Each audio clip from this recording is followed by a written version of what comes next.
Sexuais e reprodutivos no Brasil é uma iniciativa do setor privado, em parceria com o Fundo de População das Nações Unidas e apoio da Embaixada dos Países Baixos para a promoção da saúde e dos direitos sexuais e reprodutivos no Brasil. A primeira grande ação da Aliança é a campanha Ela Decide Seu Presente, Seu Futuro, que tem como objetivo promover o empoderamento e os direitos das mulheres para que alcancem seu pleno potencial e possam fazer valer suas decisões sobre sua sexualidade e vida reprodutiva. Fazem parte da governança da Aliança o Fundo de População das Nações Unidas e as empresas Bayer, MSD e Semina, e a organização da sociedade civil Instituto Ethos. A iniciativa tem o apoio da Embaixada dos Países Baixos. Também apoiam a iniciativa a Raquel Bansker, o Instituto Sabin, o Magazine Luiza, o Sesc São Paulo e o Movimento Mulher 360.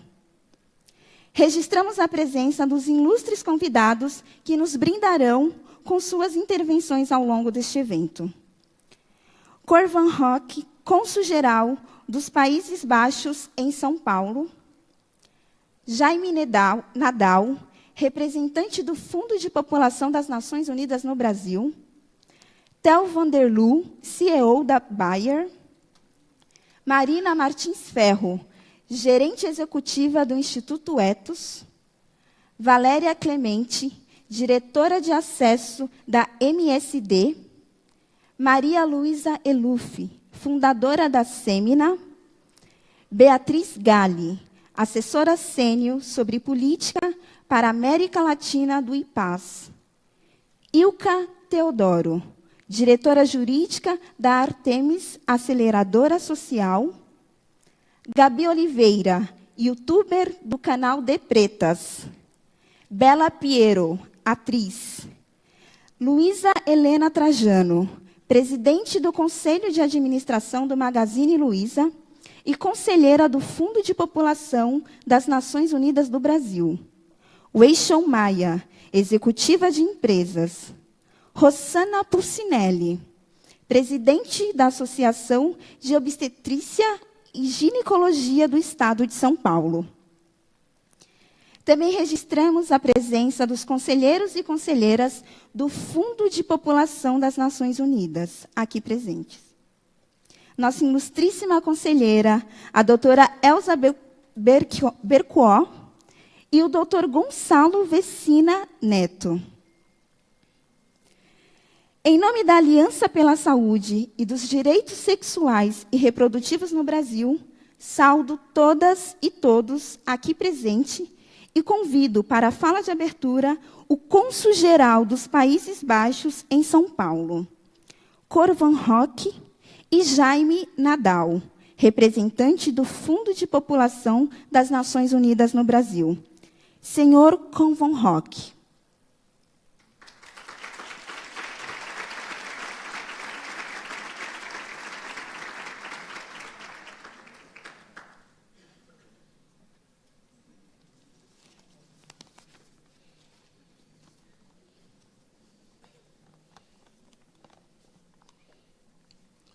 Boa noite.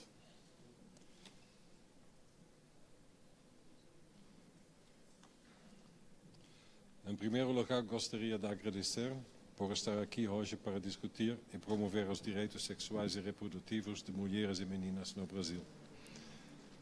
Os direitos das mulheres são direitos humanos e a violação desses direitos afeta homens e mulheres. Portanto, é responsabilidade de todos, incluindo a nossa. Em todo o mundo, 1 em cada 3 mulheres, em algum momento de suas vidas, experimenta algum tipo de violência física, psicológica, sexual, pública ou privada, por um estranho ou marido, em situações de guerra ou em situações da paz. Além disso, milhões de mulheres e meninas correm o risco de serem infectados por perigosas doenças sexualmente transmissíveis. Eles são confrontados com cuidados de saúde inadequados, falta de acesso a contraceptivos seguros e falta de educação sexual. Infelizmente, essas questões também são comuns no Brasil, onde os esforços para aumentar o acesso a serviços de saúde sexual e reprodutiva de qualidade são muitas vezes limitados ou obstruídos. Da mesma forma, a alta exposição à violência sexual resulta em muitos casos de gravidez indesejada, o que afeta negativamente as tentativas de promover oportunidades iguais para mulheres e meninas. As portas que nós tentamos abrir foram fechadas por outros. Em todo o mundo, as situações em que as mulheres sofrem restrições e lutam por maneiras de melhorar sua posição na sociedade. O mecanismo importante que apoia essas mulheres é a iniciativa Ela Decide, lançado em janeiro do ano passado pela Holanda, mas que é agora adotada por muitos países e outros atores no campo dos direitos sexuais e reprodutivos. Ela Decide é uma iniciativa global que permite que mulheres e meninas neste mundo decidam por si mesmas o que elas desejam na vida. Isso permite que eles decidam se, quando e com quem querem fazer sexo. Se eles querem usar um contraceptivo ou não. Se, quando e quantos filhos eles gostariam de ter. O objetivo do movimento Ela Decide é unir forças para apoiar os direitos das mulheres e meninas de decidir livre e independentemente. Ela Decide inclui atividades, ideias e contribuições de governos, ONGs e, muito importante, do setor privado, que melhoram o acesso a contraceptivos que salvam vidas, medicamentos, planejamento familiar, educação sexual e aborto seguro. Representantes do setor privado têm um papel fundamental em contribuir para que o Brasil se torne uma sociedade ainda mais saudável, mais igualitária e mais próspera, promovendo os direitos sexuais e reprodutivos de mulheres e meninas. O papel das empresas é crucial, pois elas podem criar mais escala, sustentabilidade e alcance para essa questão primordial. Em nome da Holanda, tenho o prazer de participar desta reunião de lançamento para encontrar coletivamente maneiras de incorporar os princípios norteadores do She Decides no valioso trabalho que cada de nós faz em seu país. Somos capazes de dar um exemplo de como podemos trabalhar juntos para avançar na situação de milhões de mulheres e meninas brasileiras. O caráter multidisciplinar dessa parceria nos torna únicos e tenho orgulho de fazer parte disso. Acredito que é um direito básico de todas as mulheres e meninas contribuírem para a sua sociedade em pé de igualdade como os homens. Eventualmente, o avanço da igualdade de direitos e oportunidades é essencial para alcançar o desenvolvimento inclusivo, o crescimento econômico, a prosperidade e a paz também no Brasil. Espero que esta colaboração em She Decides se torne um grande sucesso. Muito obrigado.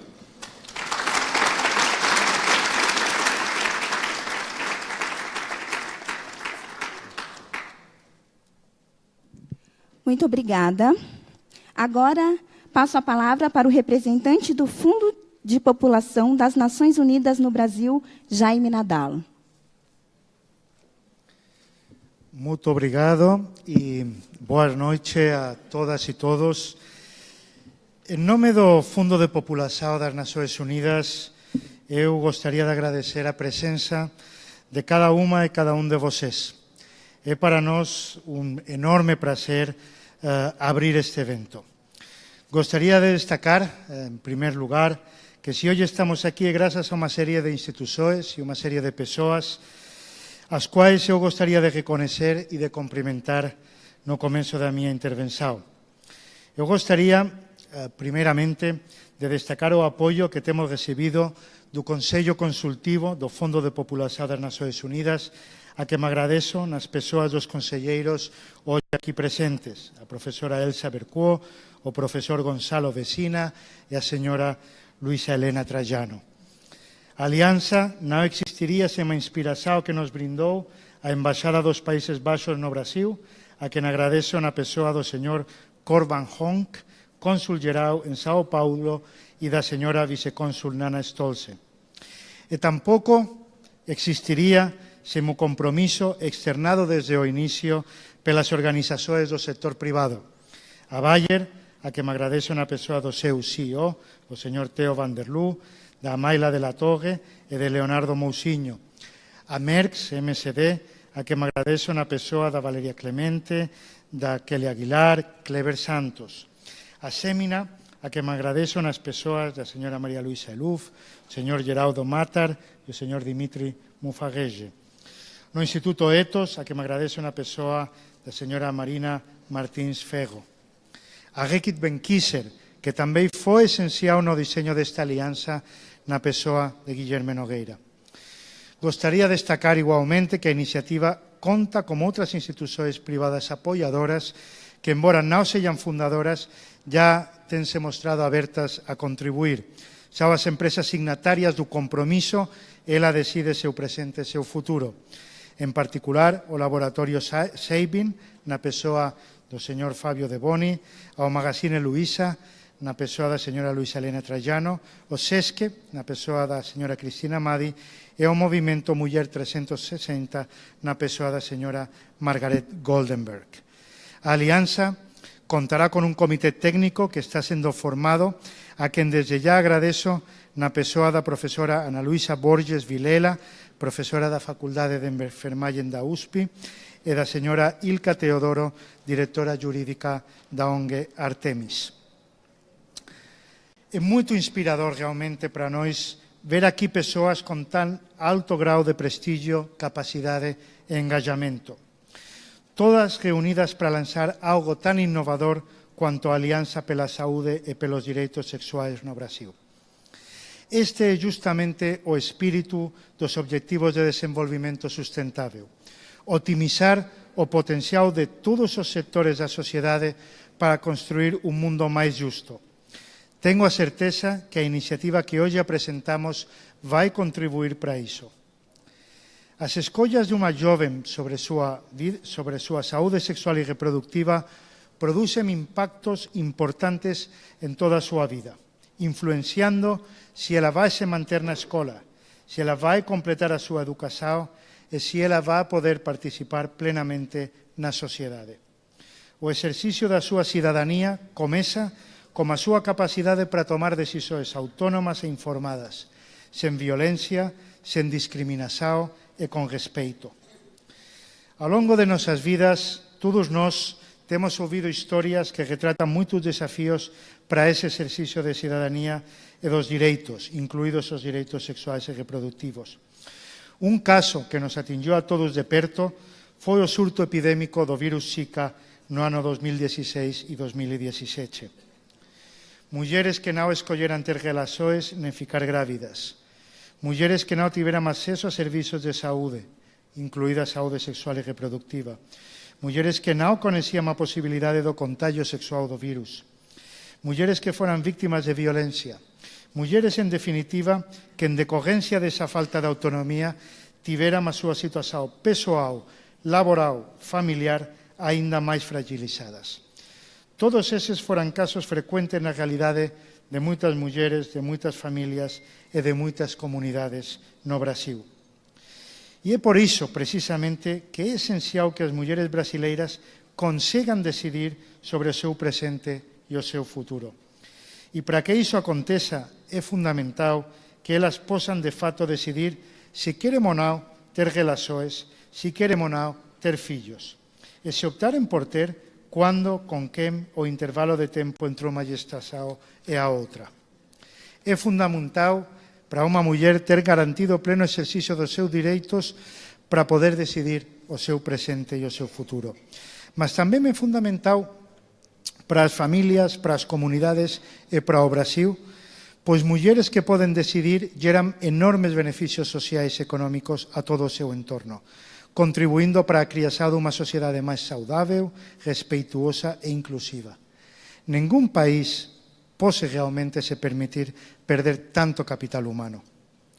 A construción desa sociedade precisa do engallamento de todos os actores sociais e económicos dos países. O engallamento da sociedade civil, así como do sector filantrópico e do sector privado, debe acontecer en todas as sociedades. A Agenda 2030, como os Objetivos de Desenvolvimento Sustentável, reconoce ese papel cando fala de revitalizar a parcería global para o desenvolvimento sustentável con base nun espírito de solidaridade global reforzada, concentrada en especial nas necesidades dos máis pobres e os máis vulneráveis. Non é por acaso que pobreza e vulnerabilidade impactan e son impactadas directamente pelo exercicio dos direitos sexuais e reproductivos. As maiores tasas de morbimortalidade materna, de gravidez na adolescencia, de distancia entre o tamaño da familia planellada e da familia real, son algúns indicadores que son correlacionados con as mulleres máis vulneráveis, especialmente con mulleres jovens, con mulleres negras, con mulleres de periferia na súa maior parte. Poderíamos seguir con diversos outros dados, mas penso que eses son exemplos suficientes para revelar que a saúde sexual e reproductiva aínda representa un importante desafío para moitas mulleres neste país. Un problema que está na raíz das desigualdades entre homens e mulleres, con claros recortes territoriais e de raza e cor. A iniciativa que hoxe les apresentamos busca precisamente contribuir para o enfrentamento deses desafíos. Procurando cumprir como abocasao da ONU, o Fondo de População das Nações Unidas ven buscando agregar actrices e actores para mudar ese escenario. Noso role, como Luisa Helena Trajano ten nos lembrado en algunhas ocasións, é ayudar a facer acontecer. Ayudamos, por exemplo, a reunir a sociedade civil e especialistas para avaliar e contribuir como enfrentamento dos desafíos da epidemia de Zika no ano 2016. E agora contribuímos a crear a Alianza pela Saúde e pelos Direitos Sexuais e Reproductivos no Brasil, que reúne institucións privadas e filantrópicas e tamén da sociedade civil en torno dunha agenda pública de interese das mulleres. E a primeira SAO da Alianza, que tamén a presentamos para voces hoxe, a campaña Ela Decide, seu presente e seu futuro, busca envolver persoas que poden ayudar a enfrentar os desafíos actuais, especialmente as mulleres jovens. O empoderamento das mulleres e das jovens é fundamental para que todas as mulleres, para que elas consigan decidir de forma autónoma e informada sobre ese presente e sobre o seu futuro. Agradezo a todos e todas pela presenza. Espero que saian de aquí inspirados a seguir traballando juntos pela saúde e pelos direitos das mulleres e poden ter a certeza que o Fondo de População da ONU vai acompañar todas e todos vocês con comprometimento e con determinación nese camino. Un bom evento a todas e todos. Muito obrigado.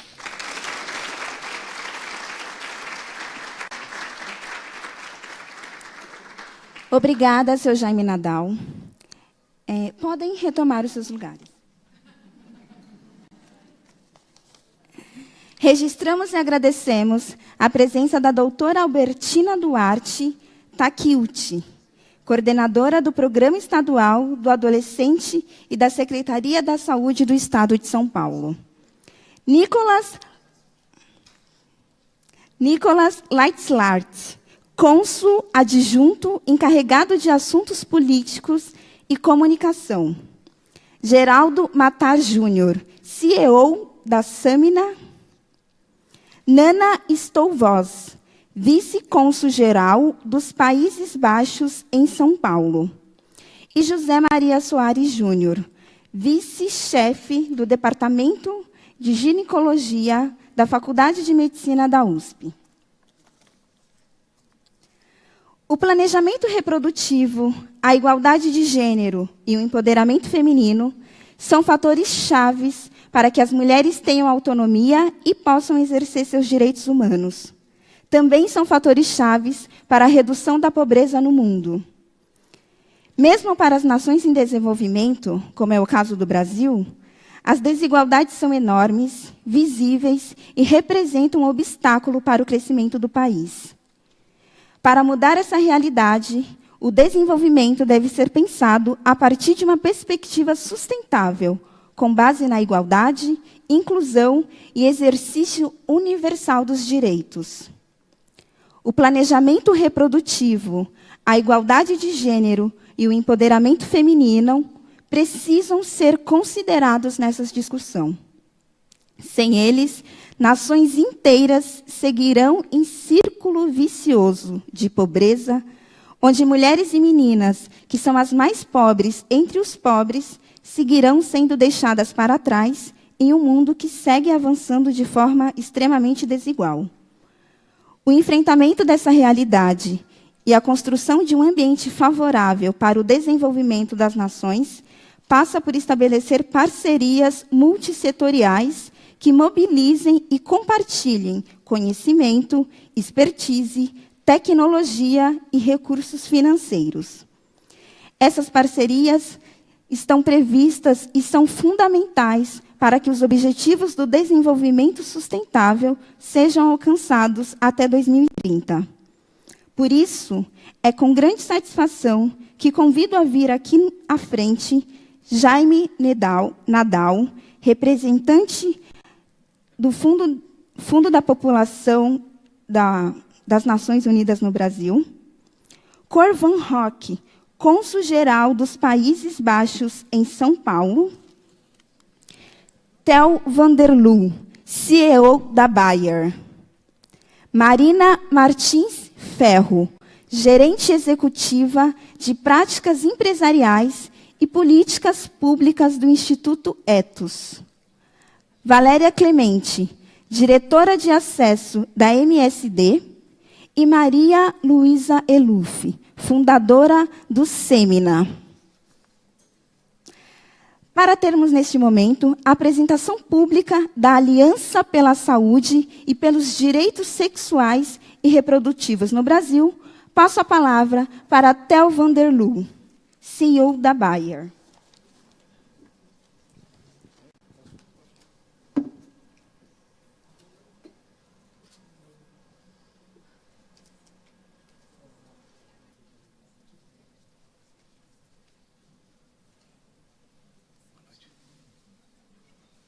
Bom, boa noite a todos. É um prazer estar aqui, me sinto muito honrado por esse momento. No final, a Bayer é uma empresa que está há 122 anos no Brasil e, pessoalmente, eu como brasileiro, apesar do nome holandês, né, eu fico muito feliz em poder estar fazendo alguma coisa que vai além do nosso negócio, né, é deixar alguma coisa na sociedade.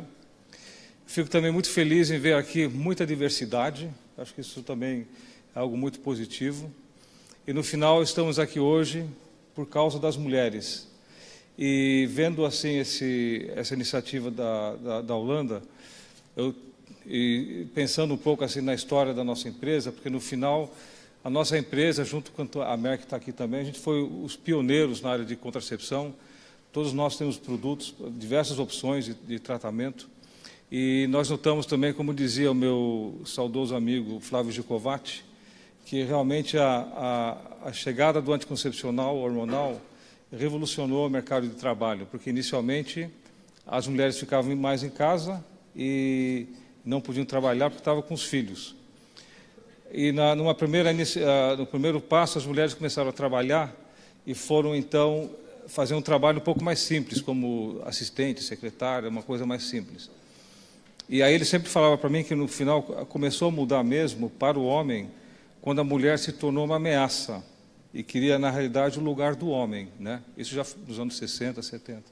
Mas a gente vê como o mundo mudou hoje, né? Graças a Deus que temos hoje uma diversidade cada vez maior. E eu acho que esse projeto tem muito a ver em permitir que a mulher tenha o seu espaço, que ela possa também fazer a prevenção que ela tem que fazer, ter uma gravidez planejada, e com isso também poder ajudar a sua família, seu entorno, e pessoalmente também poder fazer carreira. Isso aqui também, eu acredito que, obviamente, isso aqui é uma semente, e talvez seja uma gota no oceano, porque a necessidade é muito grande. O que o Brasil precisa é muito mais do que isso. O governo deveria fazer muito mais também para ajudar o planejamento familiar aqui no Brasil. Essa é uma das grandes dificuldades que nós temos e que acaba gerando também a desigualdade. Quer dizer, o crescimento demográfico sem planejamento acaba gerando também desigualdade no Brasil. Então, tem muito a ver também com aquilo que nós preconizamos na Bayer, que é ter mais inclusão e mais diversidade, né? Mas a parte da inclusão, obviamente, tem muito a ver também com essa iniciativa. Então, basicamente é isso. Eu me sinto muito honrado pelo convite e também me alegro muito de estar trabalhando com vocês, Jaime. E foi um projeto que nós também começamos, que é o Zika, o projeto do Zika, que posso comentar também algumas palavras. Nós temos a Mayra, que está aqui com a gente, só não estou vendo bem, que tem muita luz. Nós fizemos aqui no Brasil uma iniciativa, e conseguimos também recursos da Alemanha, para fazer um projeto do Zika, que nós chamamos, porque nós notamos, por exemplo, no Nordeste, que naquela época que houve o surto, muitas mulheres estavam grávidas porque também não sabiam fazer planejamento. 75% eram afrodescendentes e muitas também, depois de ter tido um filho já afetado pelo Zika, muitas engravidaram de novo, por falta de informação. Então, realmente é muito pertinente tudo que nós estamos fazendo aqui, junto com várias empresas. Aqui nós não somos concorrentes, nós somos parceiros, porque a gente pode fazer uma diferença e também criar, como eu disse, uma semente também lá no Nordeste, para mostrar que a gente, como empresa, temos um papel a cumprir também na sociedade. Então, acho que é isso que eu queria comentar. Eu não tinha preparado nada específico, mas acho que falar do coração num momento como esse sempre é melhor, né? Então, estou muito feliz em estar aqui com vocês. Muito obrigado.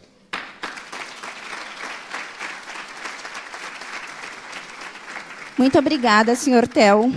Marina Martins Ferro, gerente executiva de práticas empresariais e políticas públicas do Instituto Ethos. Tá ligado? Olá, boa tarde a todos e todas. Eu vou falar sentada mesmo. É um prazer estar aqui hoje, parabenizo a iniciativa, agradeço muito o convite. Para o Ethos é um prazer estar participando dessa discussão. Nós somos parceiros já de longo prazo, acho que de todo mundo que está aqui nessa mesa presente. E, bom, o Instituto Ethos é um instituto de empresas, responsabilidade social. Esse ano nós estamos comemorando 20 anos de existência. Nós nascemos em 98 e trabalhamos com empresas com a missão de mobilizá-las para a construção de uma sociedade mais justa e sustentável. Então, obviamente que esse tema para nós é um tema muito caro de estarmos aqui presentes aqui hoje, e dentro do guarda-chuva de sustentabilidade, na parte de direitos humanos, a gente tem atuado bastante com empresas com relação a diminuição das desigualdades, entendendo que as empresas são um ator importante nessa trajetória, e também como que a gente pode, a partir de práticas empresariais e políticas públicas, promover a equidade de gênero e de raça e a inclusão da população LGBT, pessoas com deficiência e assim por diante, na agenda de diversidade especificamente. Então, a gente tem desenvolvido aí uma série de ferramentas para as empresas, muito em linha com os princípios orientadores da ONU, com os valores, com as ferramentas, inclusive, que vocês disponibilizam, e a gente tem atuado, então, a partir de ações coletivas, como é o caso de uma que eu vou citar aqui especificamente, a Colisão de Raça e Gênero, da qual vocês fazem parte, e a gente também traz aqui para dentro da atividade de vocês, porque esse tema, quando a gente está falando de equidade de raça e gênero, ele é um tema central para a nossa discussão. Quando a gente está colocando para as empresas as práticas de como que elas têm que incorporar isso.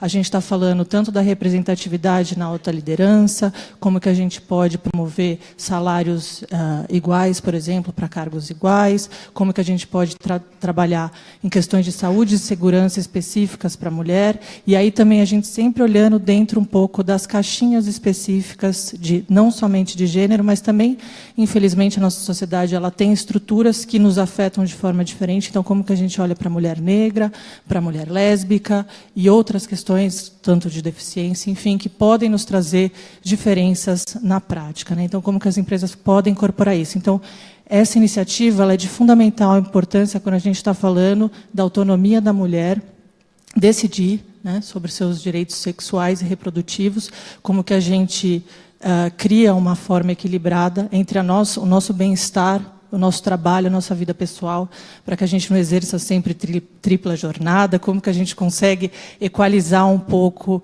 as nossas funções e a nossa vida pessoal. Parabenizo muito essa iniciativa, para nós é muito importante, vou reforçar essa mensagem aqui, porque eu quero, de fato, que a gente atue sempre conjuntamente. Eu acho que esse é o grande ganho dessa ação, porque ela atua de forma, por mais que sejam empresas aqui presentes, a gente tem diversos setores presentes, então acho que esse é um grande ganho da gente conseguir discutir com diversos setores da sociedade. A gente precisa de um esforço coletivo para avançar nesse sentido, que é um tema, inclusive, recente, né, no mundo. Infelizmente, ou felizmente estamos aqui hoje, né, discutindo isso, mas basicamente os esforços internacionais nesse sentido eles são recentes, né? Acho que acredito eu que desde os anos 90 apenas que a gente começou a discutir esse tema especificamente enquanto Tratado das Nações Unidas. Então, para nós é muito importante a gente ter esse aprofundamento aqui a partir de diversos setores. Fica o convite para quem quiser depois conhecer melhor as nossas iniciativas também que fazem esse alinhamento de princípios com a ONU, e a gente pretende, então, trabalhar em conjunto, tanto na promoção desse tema dentro da nossa coalizão, quanto trazer a coalizão aqui para vocês. Acho que é isso. Tem que ser uma fala um pouco rápida, então eu vou só agradecer novamente o convite e parabenizar a todos aqui presentes por estarem, né, no seu tempo, dedicarem o seu tempo para vir aqui discutir esse tema tão importante. Obrigada. Muito obrigada, Marina. Valéria Clemente, diretora de acesso da MSD. Obrigado pela oportunidade. Eu acredito que todos nós que estamos aqui hoje vamos dormir um pouco melhor. E nós vamos dormir melhor porque nós vamos ter a sensação de estar participando, de estar iniciando um projeto, né, que vai gerar saúde, pelo que a Organização Mundial de Saúde define, que é a saúde física e que é a saúde mental. E quando eu olho para o slogan, que eu achei muitíssimo apropriado, ela decide, né? A gente só decide quando a gente consegue enxergar valor entre algumas coisas, entre uma coisa e outra. E a gente tem que ter o nosso valor pessoal.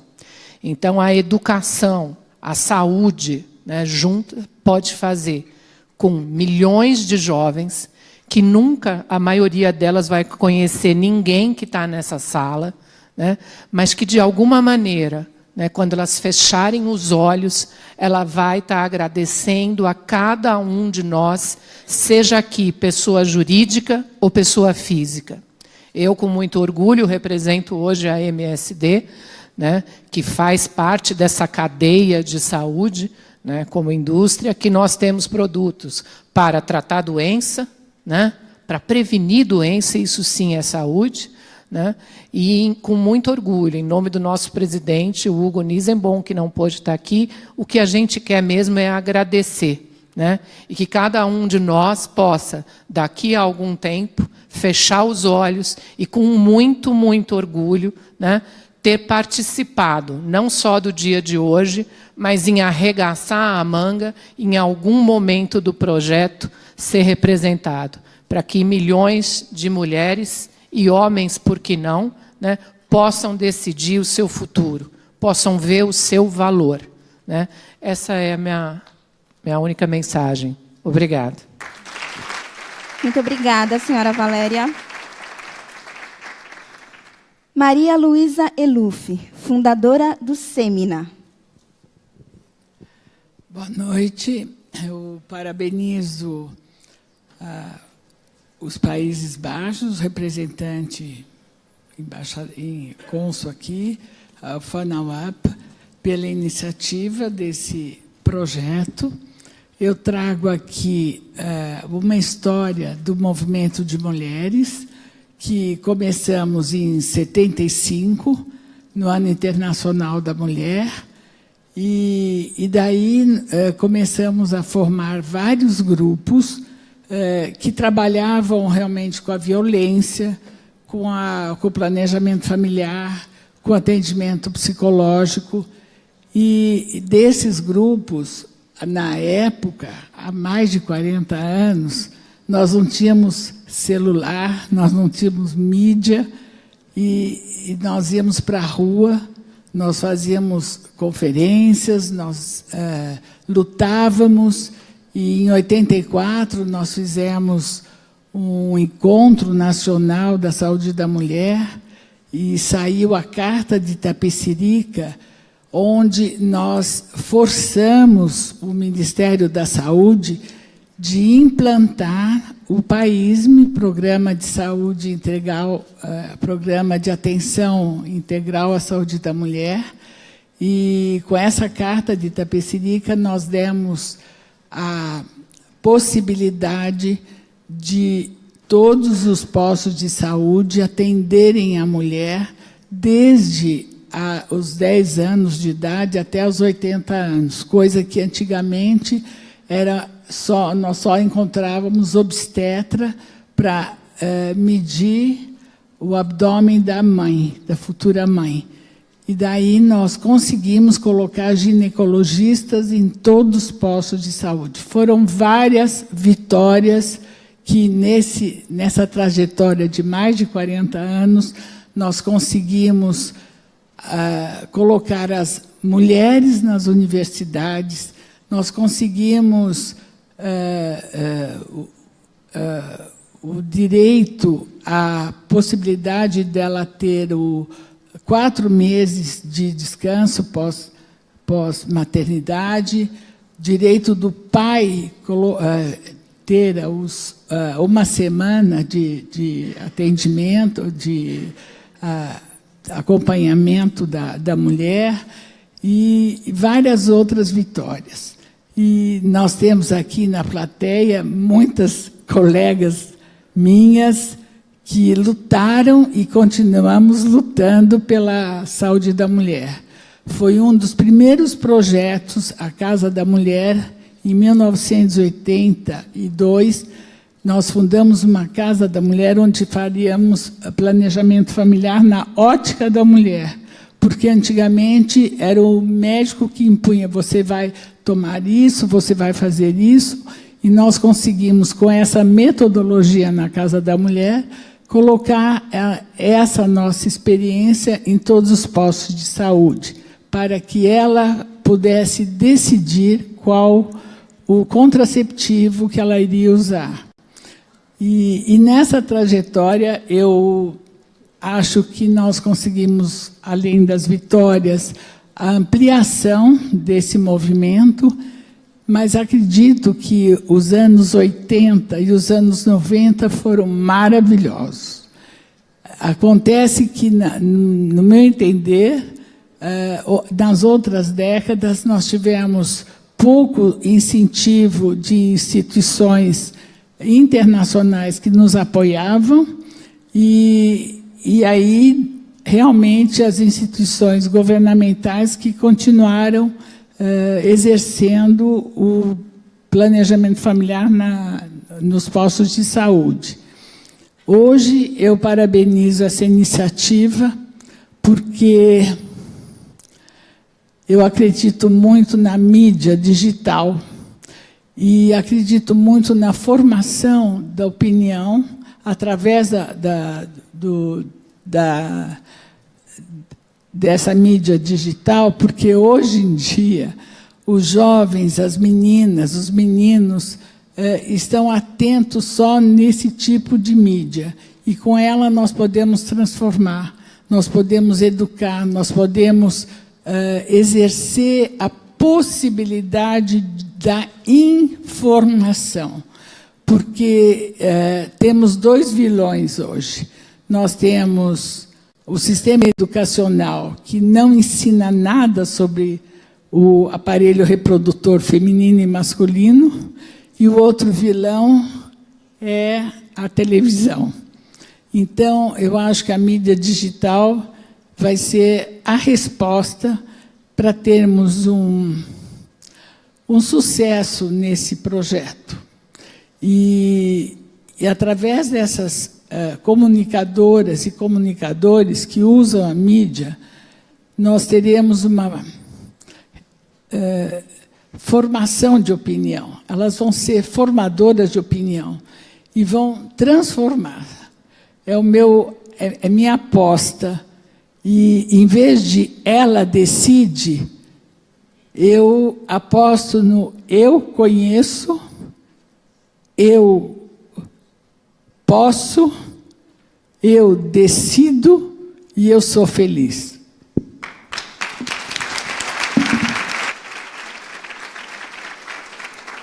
Muito obrigada, senhora Luísa Eluf. Convido para a assinatura do Memorando de Entendimento que formaliza a Aliança pela Saúde e pelos Direitos Sexuais e Reprodutivos no Brasil. Tel Vanderloo, CEO da Bayer.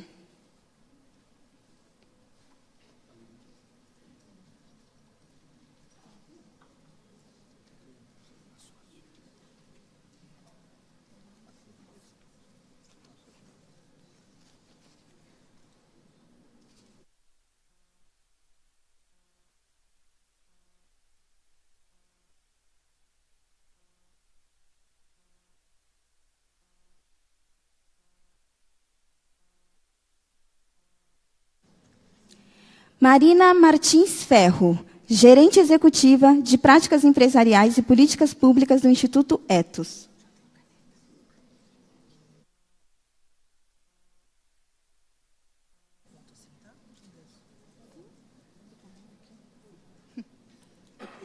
Valéria Clemente, diretora de acesso da MSD.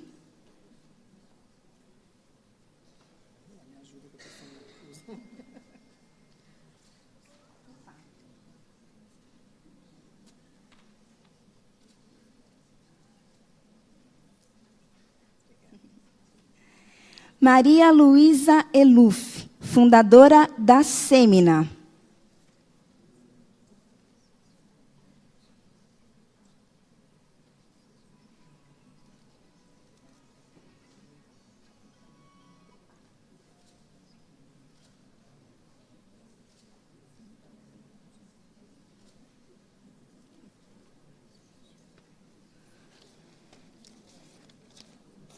Senhor Jaime Nadal, representante da UFPA no Brasil.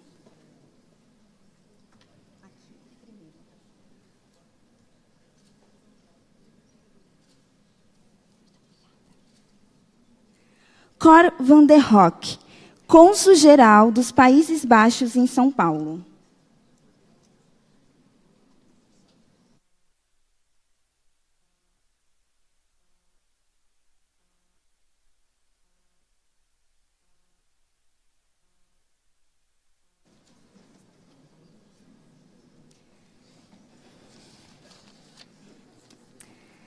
Obrigada. Por favor, podem retomar seus lugares.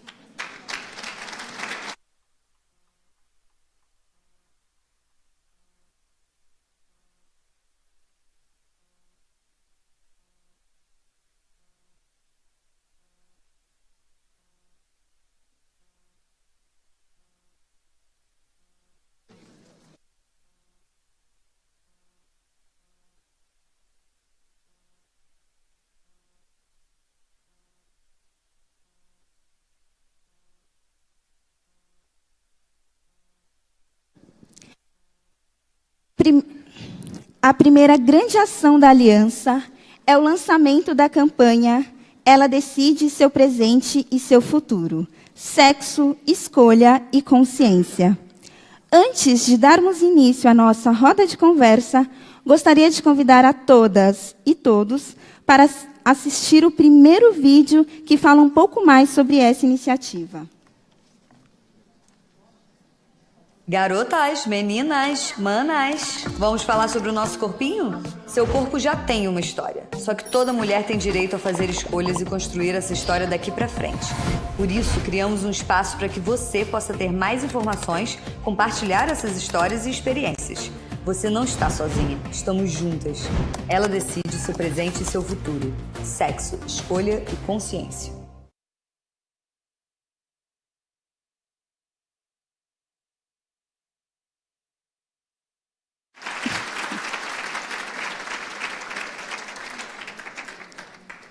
Se o objetivo da aliança e da campanha é criar um amplo movimento em prol da saúde sexual, reprodutiva e direitos, de modo a colocar as mulheres e adolescentes brasileiras no centro do debate, não poderíamos lançá-la sem promover uma roda de conversa com mulheres inspiradoras de diversos campos de atuação. Para mediar o diálogo, chamo ao palco Luciana Barreto, jornalista, apresentadora e mestranda em relação étnico-raciais. Na TV, a minha personagem sofreu assédio. Mas já sofreu assédio. Mas... E as debatedoras, Beatriz Galli, mestre em Direito pela Universidade de Toronto, integra a Comissão de Bioética da OAB-RJ e é assessora sênior sobre política para a América Latina do IPAS, organização internacional sem fins lucrativos, especializada em saúde sexual e reprodutiva. Beatriz Galli tem uma longa trajetória na área de gênero e direitos humanos, políticas de saúde e direitos sexuais e reprodutivos.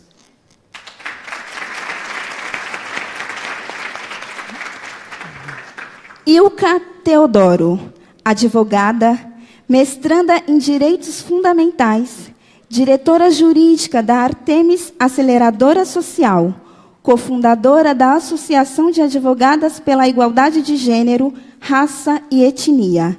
Foi professora do Centro Universitário de Brasília e presidente da Comissão da Mulher Advogada da OAB Seccional Distrito Federal. É apoiadora do Instituto Anis de Bioética.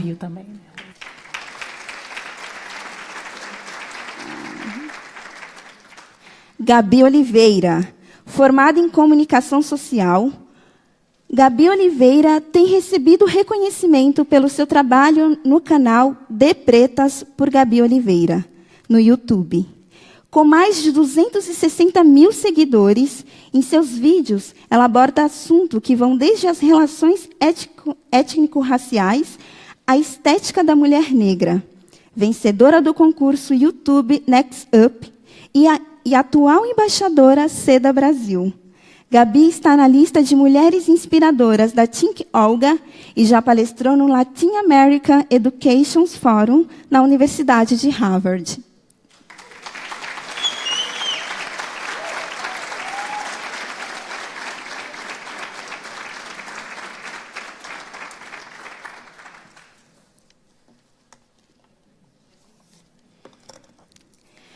Bela Piero começou a estudar teatro aos 7 anos de idade. Cursou arte cênica na PUC-Rio, mas interrompeu a graduação por conta dos trabalhos na TV. Bela já tem 4 novelas da TV Globo no currículo. A primeira foi Boogie Woogie. Depois interpretou Nina, uma garota rebelde e inteligente que usava entorpecentes em Verdades Secretas.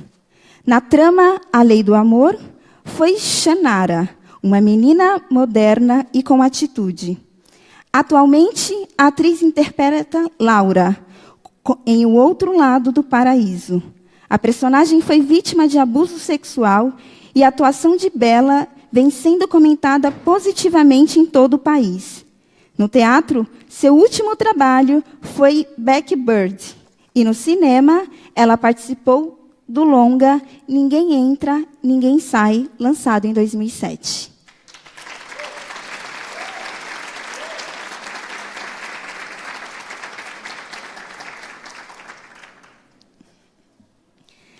Luísa Helena Trajano é empresária formada em Direito e Administração de Empresas. É presidente do Conselho de Administração do Magazine Luiza, que possui mais de 800 lojas em 16 estados. Foi responsável pelo salto de inovação e crescimento que colocou o Magazine Luiza entre as maiores varejistas do Brasil, priorizando as pessoas em primeiro lugar, privilegiando as atitudes empreendedoras e a criatividade. É também conselheira do Fundo de População das Nações Unidas e fundadora do movimento Mulheres do Brasil.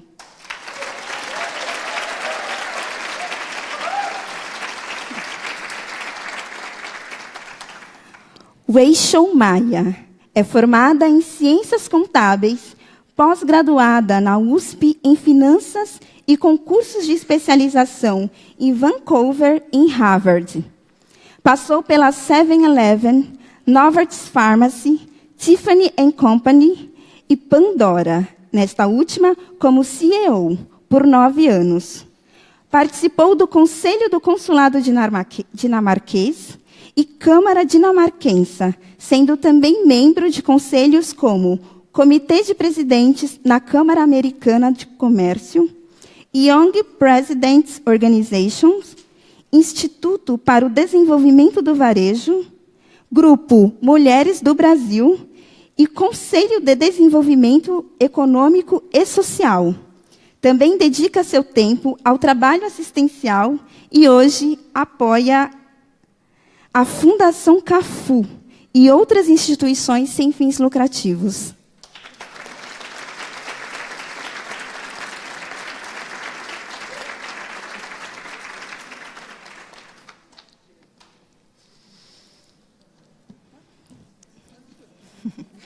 Rossana Pulcinelli é médica com mestrado e doutorado em Medicina Obstetrícia e Ginecologia.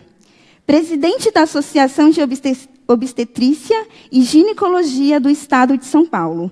E professora-chefe de departamento e vice-coordenadora do programa de pós-graduação em Obstetrícia e Ginecologia da Faculdade de Medicina da Universidade de São Paulo. Também está na chefia da divisão de Obstetrícia e Ginecologia do Hospital Universitário da USP e desenvolve pesquisas em gestão de alto risco com ênfase em diabetes e gravidez e vitalidade fetal.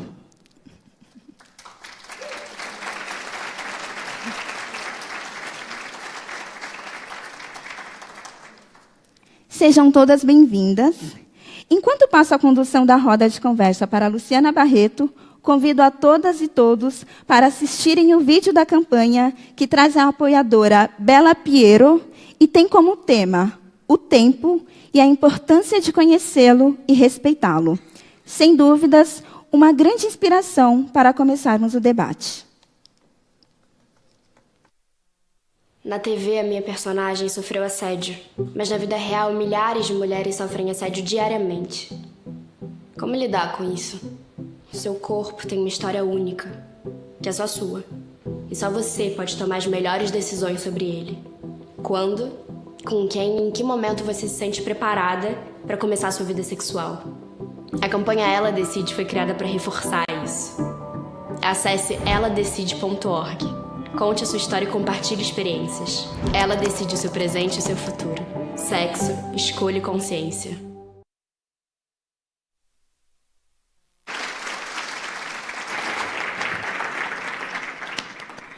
Olá, boa noite a todos. Eu sou Luciana Barreto e queria dizer primeiro que é uma honra estar aqui com vocês hoje, porque não só como jornalista, mas como ativista das questões étnico-raciais no Brasil, eu tenho que lidar o tempo inteiro com números que são muito cruéis, todos os dias.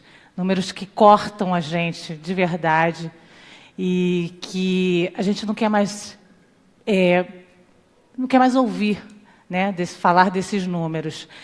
especialmente eu, como mulher negra, tenho que falar que lido o tempo inteiro e dói mais ainda, porque esses números atingem mais a base da pirâmide, então atinge mais profundamente as mulheres negras do Brasil. E aí eu me sinto muito honrada de estar aqui e perceber que a diversidade também está aqui, que nós, mulheres negras, estamos no protagonismo dessa luta também. Isso é importante.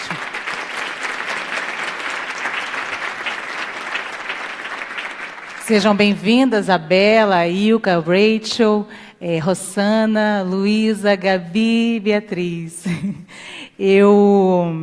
A gente viu o vídeo da Bela aqui, né? A gente viu falar muito de saúde sexual e reprodutiva e direitos sexuais e reprodutivos. Afinal, o que são esses direitos? Então, eu vou convidar agora a Beatriz para explicar um pouquinho para a gente o que são esses direitos.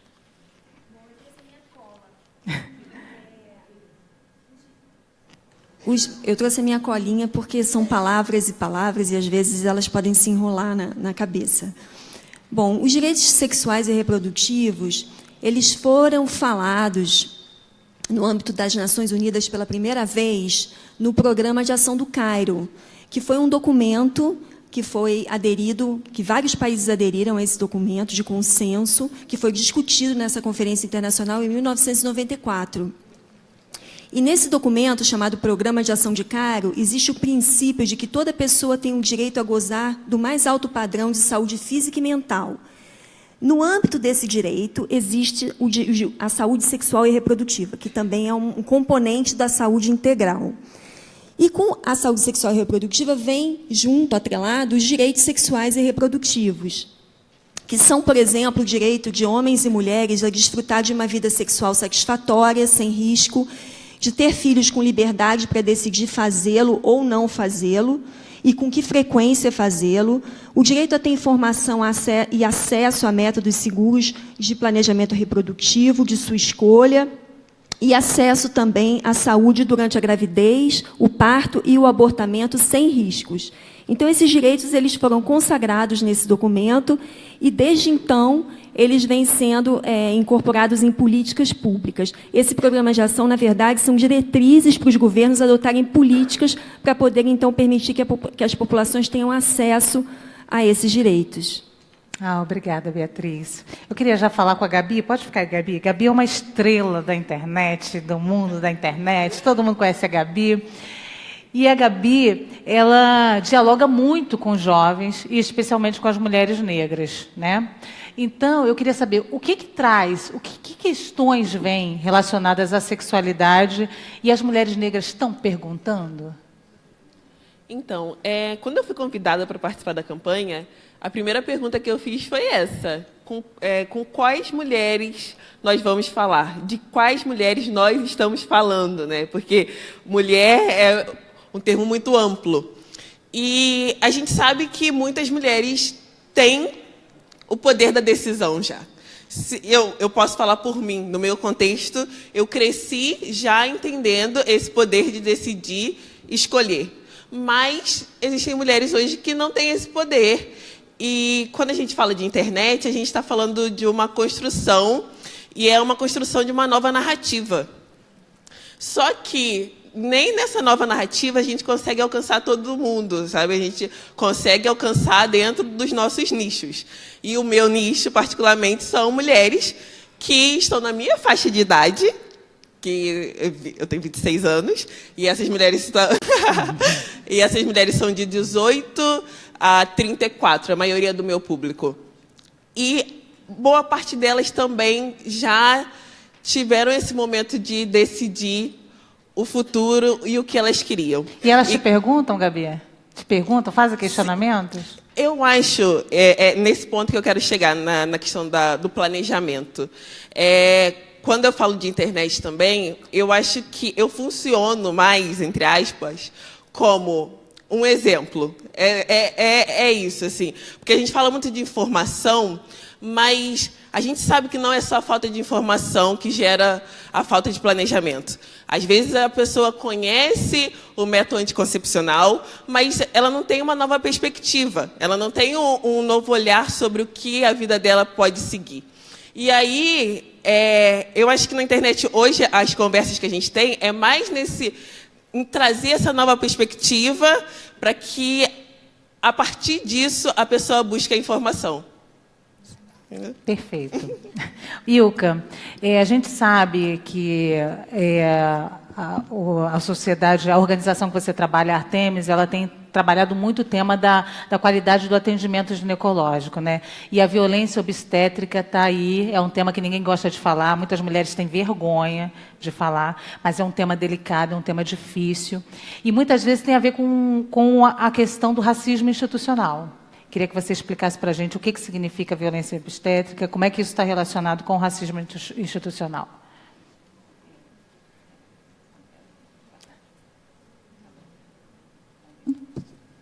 Tá ok? Ok. Agora sim. Bom, de fato, é um tema bem delicado, bastante delicado.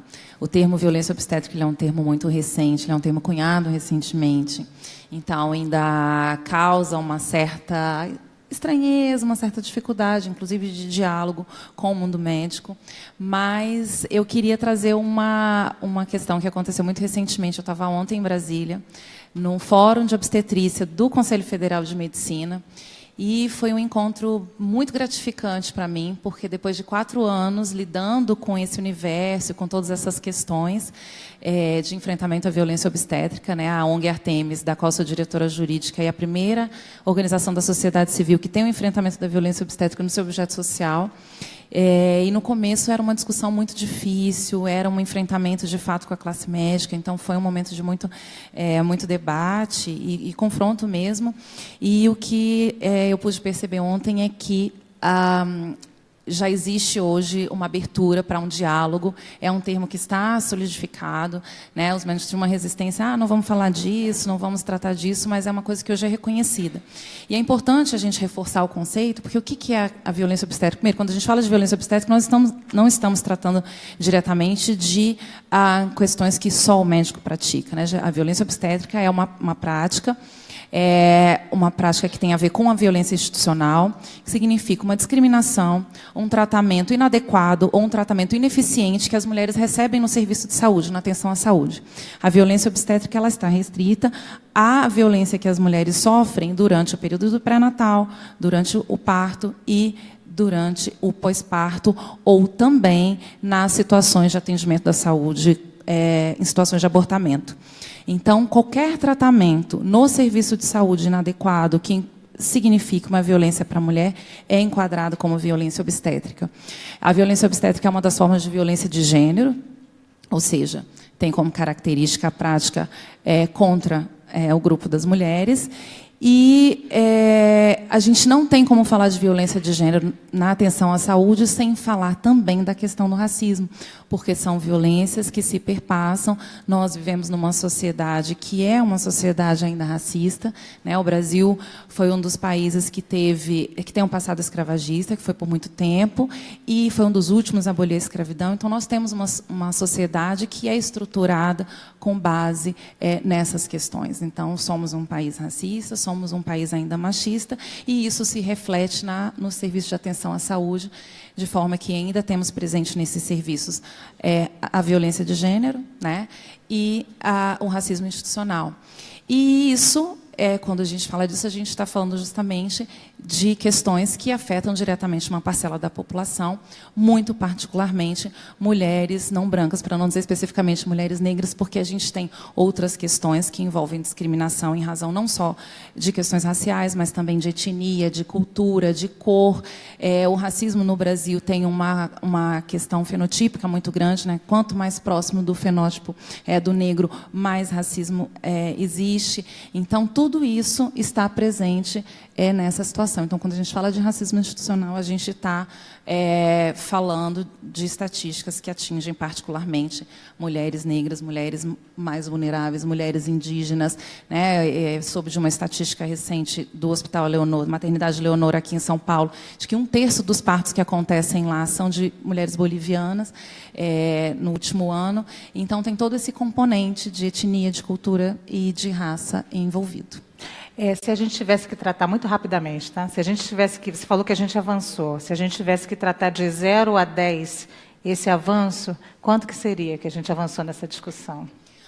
Olha, acho que a grande vitória, eu não teria como precisar isso, mas eu acho que a grande vitória é reconhecer que o fenômeno existe, né? Porque a partir do momento que a gente dá nome, a gente joga luz sobre a questão, e reconhecer que o fenômeno existe é o primeiro passo para a gente conseguir enfrentar. Então, quando a gente fala, ela decide, a gente pensa, de quem a gente está falando, né? De mulheres que até hoje, né? E a gente está ainda caminhando, não tem condições de decidir. Eu ouvi ontem de um médico, né, no conselho, lógico que é uma voz minoritária, ainda bem, mas trazendo uma questão que já foi uma política de Estado, está superada, mas, de repente, eu vejo num fórum desse sendo colocado, que é a questão da esterilização, né? A esterilização sem consentimento da mulher. A mulher que já está na 6ª, 7ª gestação, por que não esterilizar? Por que não fazer uma laqueadura? Então, assim, são discussões que nos fazem refletir, né, se de fato avançamos. O importante já temos pelo menos um reconhecimento do problema, que é o primeiro passo para que a gente consiga avançar no enfrentamento.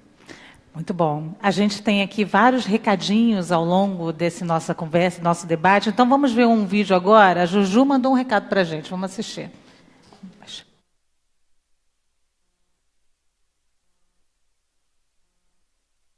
Oi, meninas! Vamos falar sobre o nosso corpinho? Toda mulher tem direito a uma vida sexual feliz e saudável. Por isso ela decide quando e com quem começar a sua vida sexual e como torná-la segura. É seu direito ter acesso a informações de qualidade e a serviços de saúde, inclusive sexual. A campanha Ela Decide foi criada para reforçar isso e para que você saiba que você não está sozinha. Se quiser saber mais, eladecide.org. Ela decide seu presente e seu futuro. Sexo, escolha e consciência. Ô, Rossana, você também está no serviço de saúde. Eu queria que você desse uma contribuição aqui. A Juju falou, meninas, todo mundo está focado muito na coisa das mais jovens. Como é que as adolescentes lidam com essa questão da saúde sexual? Eu acho que foi falado... Você falou uma coisa que, para mim, é essencial, né? Às vezes, a gente joga todas as nossas fichas numa situação de lidar com a adolescente como se ela não soubesse, se ela não conhecesse. E o que muda é você olhar e pensar, não, eu posso, né? Ao saber onde você pode chegar, é isso que vai fazer com que você consiga decidir o seu presente, o seu futuro. Muitas vezes, o que a gente vê conversando com as meninas que chegam, por exemplo, na obstetrícia, já grávidas, o que faltou foi aquele olhar de até onde eu posso ir, né? Então, a gestação... E um outro ponto que eu acho essencial, não é porque a gente tem uma grávida, adolescente, que, sim, ela terá algumas dificuldades, mas ela continua podendo decidir o presente e o futuro dela. Se você conseguir entender que você consegue definir o que você quer para o seu presente, o seu futuro, o tempo todo, independente de ter dado certo, de ter dado errado, é isso que vai fazer a diferença. Então, não é porque você teve uma gestação na adolescência que você não continua tendo o poder de decidir ainda como vai ser a sua vida com o seu filho, como vai ser a sua vida daqui para frente, que você consegue continuar estudando. Então, acho muito importante que a gente pense nisso tudo como uma possibilidade de sempre estar decidindo. Se a gente conseguir chegar antes, com opinião segura, com conhecimento, para que a pessoa realmente possa tomar essas decisões antes, melhor possível. Por isso que, sim, é importante pessoas que inspirem, né? Eu acho que as pessoas que inspirem para você olhar e pensar, poxa, olha, isso daqui para mim parecia uma coisa que não era possível, é possível. Vou dizer para você que está aqui hoje, para mim, tem um significado bastante especial, né? Porque esse ano, em janeiro, eu sou a primeira mulher que assumiu a Associação de Obstetrícia e Ginecologia do Estado de São Paulo. Né? E que é uma associação que não é nova, né? Se a gente pensar, é uma associação que foi fundada em 1989. Então, eu acredito que quando a gente começa a conversar e pensar no que cada um de nós pode, é aí que as coisas vão mudando e é aí que a gente pode fazer a diferença. Bela, Você teve que enfrentar um personagem muito difícil, né? Uma personagem muito difícil na novela, sofreu abuso sexual. A sua visão sobre esse assunto mudou depois dessa personagem? Como a Gabi disse, a gente faz parte de uma geração que já vem atrás dessa continuidade, desse empoderamento, né?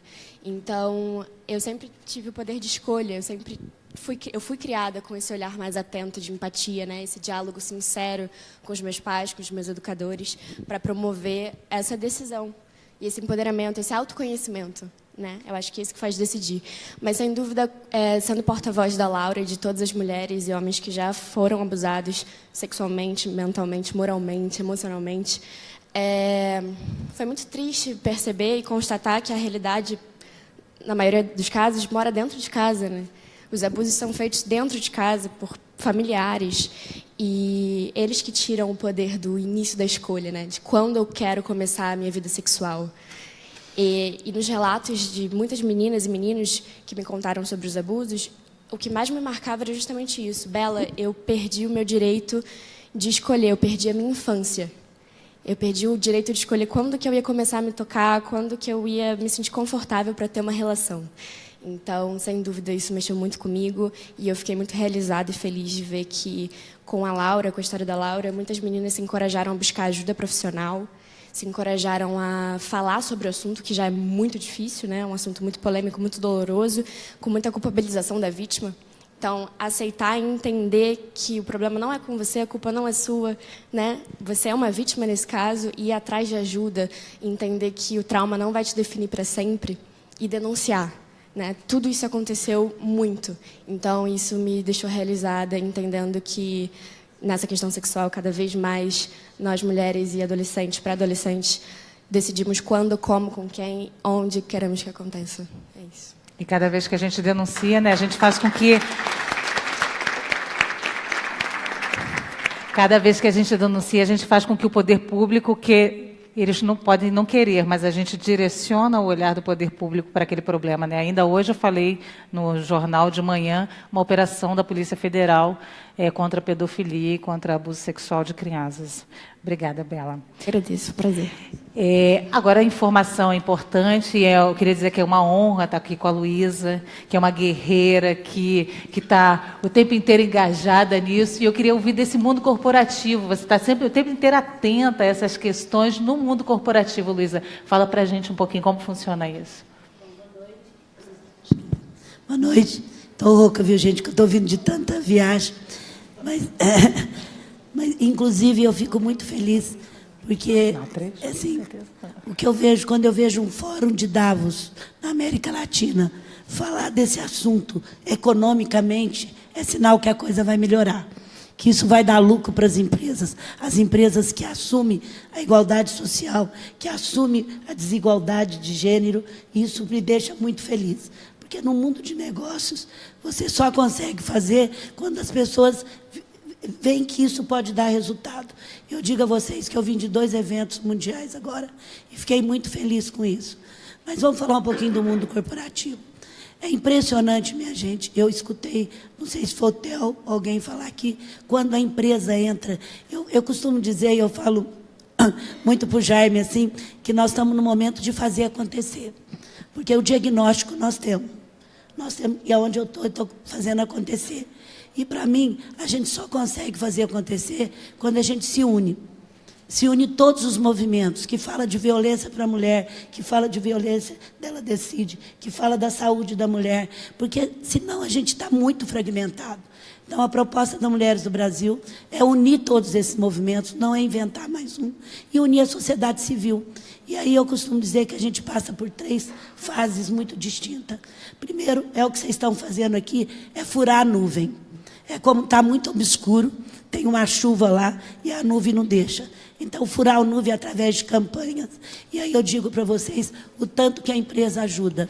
Vou contar um fatinho rápido. No Movimento Mulheres do Brasil, a gente tem 17 comitês. Eu lido com a violência com a mulher lá há uns 4 anos. Eu participava de debate, participava de tudo. Eu tenho uma relação muito próxima, através de uma TV corporativa, com os 20 mil funcionários.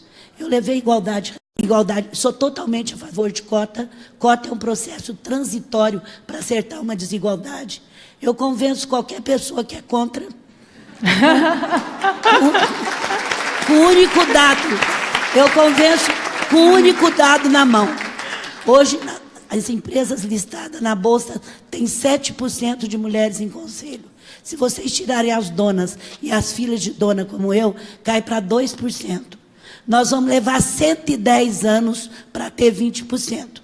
Aí vem meritocracia. Tá bom, nem seus bisnetos vão estar no conselho. Vão estar no conselho. Então, assim, a primeira coisa é furar a nuvem. Mas eu estou contando isso, então eu sabia que a cada 2 horas uma mulher morre. Eu sabia o que você fez tão lindo a matéria. Não era para mim nada errado. Até que há 7 meses atrás, uma mulher gerente do shopping nosso de Campinas, linda, 37 anos, com oportunidade de carreira, porque o que você falou, muitas vezes o que você falou, não tinha, foi morta pelo marido, canivetada, com um filho de 8 anos atrás. Eu estou falando no quarto do lado. Gente, eu fiquei muito mal. Mal porque eu sabia, se eu tivesse levado para a empresa, talvez eu poderia ter evitado essa morte. Mas eu sou muito de fazer acontecer. No outro dia eu peguei os canais nossos internos, gravei uma fita dizendo isso e criei um canal da mulher na hora. Na hora já fiz acontecer. Esse canal virou uma coisa, criamos um comitê e a gente tem... E a partir do momento que eu assumi isso, fui por YouTube, a coisa mudou. Porque os maridos têm medo da empresa que assume isso. Ele tem respeito da empresa que assume isso. E a gente montou um comitê. Só que eu não quero parar nisso. Quando eu vejo a Maria Luísa e o grupo dela falar que em 80 e 90, quanta coisa vocês fizeram, nós não podemos parar. Então, quando eu digo para o Jaime, outra coisa é políticas públicas. Eu não posso aceitar as delegadas não ter uma psicóloga para poder lidar. Eu não posso aceitar uma delegacia da mulher não abrir sábado e domingo. Só a sociedade civil vai poder fazer isso. Então, nós estamos atuando em 3 frentes e eu convido vocês a entrar. Primeiro, nós fizemos agora, junto com o comitê, que entrou delegadas, entrou todo mundo, um checklist, um manual, para me pedir para as empresas abrir um canal dentro dela. Mas eu não podia nem pedir isso, se é difícil você entender. Então, agora, começo de junho, eu vou chamar os presidentes de empresa. Se alguém quiser, por favor, dê o nome, para que vá no café da manhã.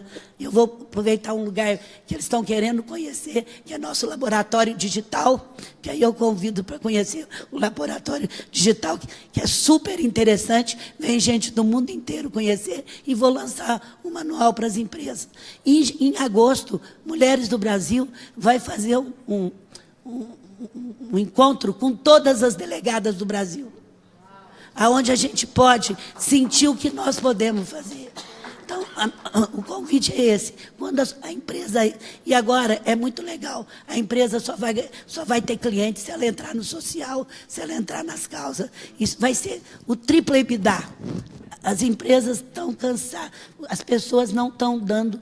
E hoje eu fiquei tão feliz, gente, porque veio lá de Nova York, veio lá dos analistas de mercado, que agora eles estão olhando se tem mulher na Bolsa, nos conselhos, para eles entrarem sócios. Saiu hoje no UOL, saiu hoje no Valor. Então, assim, é muita esperança isso. Então, a minha proposta é que as empresas façam uma grande diferença. Eu vejo muita boa vontade dos homens. E só para terminar, contar mais uma história. Então, eu banquei isso, fiz e tal. Eu estava viajando, os homens da nossa empresa ligou para mim e falou, dia 5 de março, Luísa, vê se você, o que você acha? Os homens, não fui eu, hein? Vê o que você acha dessa campanha. O Magazine Luiza vai meter a colher, sim, no dia 8 de março. E criou uma colher que eles subsidiaram, que custava 1,80 centavos, escrito, este é o número do Disque Denúncia, denuncie. E a gente vendeu 30 mil colheres, aonde está gravado o número. E foram os homens que criaram, não foi a Luiza Helena. Então, assim, é muito feliz quando eu vejo essa união. Imagina isso. O Magazine Luiza vai meter a colher.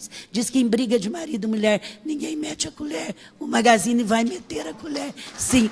Então, isso, gente, é só juntos a sociedade civil, sem esquerda, sem direita, pensando no país que a gente quer, sem pensar em sair candidato.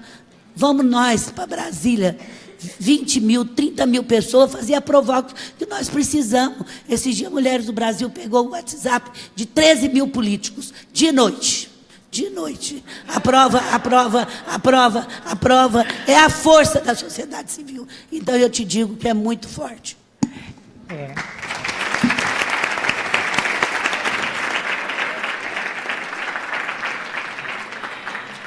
Luísa, te ouvir dá uma esperança mesmo, dá um respiro. Eu queria agora ouvir mais um recadinho também sobre a autonomia da mulher, agora da Juliana Alves, a atriz.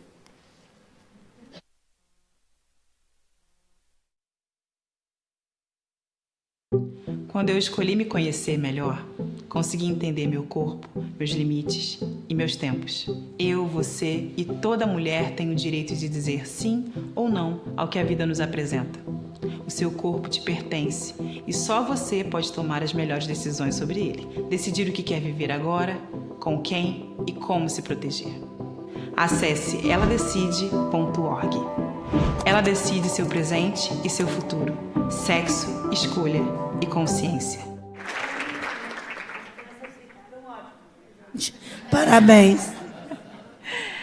Rachel, a Luísa já falou um pouco do mundo corporativo, de como funciona isso, e você tem ainda uma coisa mais específica, que é a questão de raça e gênero.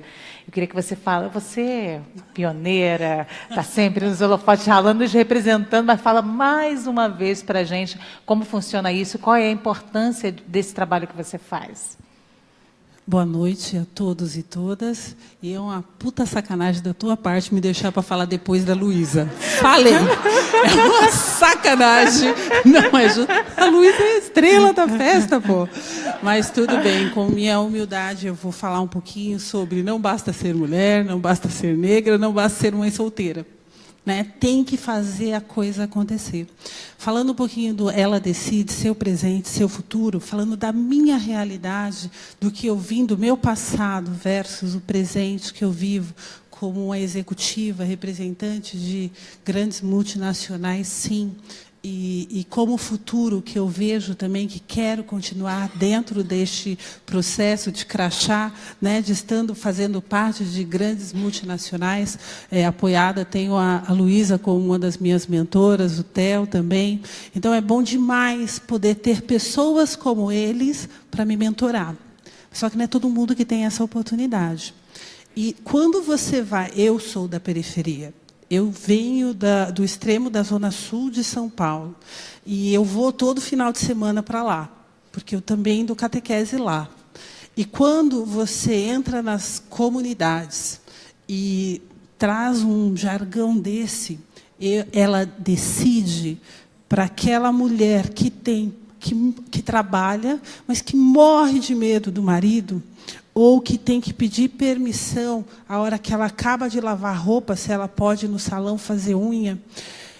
Eu acho que a gente tem, como a Maria Luísa disse, muito bem disse, empoderá-las para trazer para a primeira pessoa. Porque eu acho que é bem delicado quando eu falo, eu decido, numa periferia que só menospreza, que só agride essa mulher. Isso é muito delicado, e principalmente quando a gente fala de uma mulher negra, que nem os homens negros querem. A gente tem que tomar bastante cuidado quando a gente traz na primeira pessoa a questão do sexo, que muitas vezes a gente também fica marginalizada na questão do emocional. E aí a gente se contenta com a sobra. O que é isso para nós? O que é decidir seu presente, o seu futuro, quando eu estou carente? Eu acho que tem muita coisa. Eu acho que, como a Luísa muito bem disse, acho que a gente não pode criar mais um. Eu acho que nós temos que nos unir, saber o que de fato está chegando na ponta final. Ela só pôde criar uma colher falando com disque denúncia, XPTO, ou eles checarem com ela, porque os mentorados sabem a mentora que tem. Então, eu não vou pedir para um cara que bate na mesa, acha que ainda é um chefe e que pode falar com o seu funcionário gritando, ele não vai ligar para esse chefe, para esse diretor, para esse presidente e falar: posso criar uma colher com disque denúncia? Sabe o que ele vai fazer? No mínimo, ele vai falar: então, sabe qual é o caminho do RH? É isso. Né? Esse é o universo. Eu acho que nós precisamos de muito mais Theo, nós precisamos de muito mais Luísa, de Liel, de Presidente Souza Cruz, de Cargil, e entre outros tantos meninos também, para nos validar. Porque, muitas vezes, a mulher não valida a mulher. E aí a gente fica na mão. Então, nós precisamos, sim, trazer essa sentença no universo não só no universo corporativo, mas como o corporativismo chega lá na ponta, que é na periferia. A educação, a empregabilidade e a saúde é um tripé que tem que andar junto. Caso contrário, naufraga. Perfeito.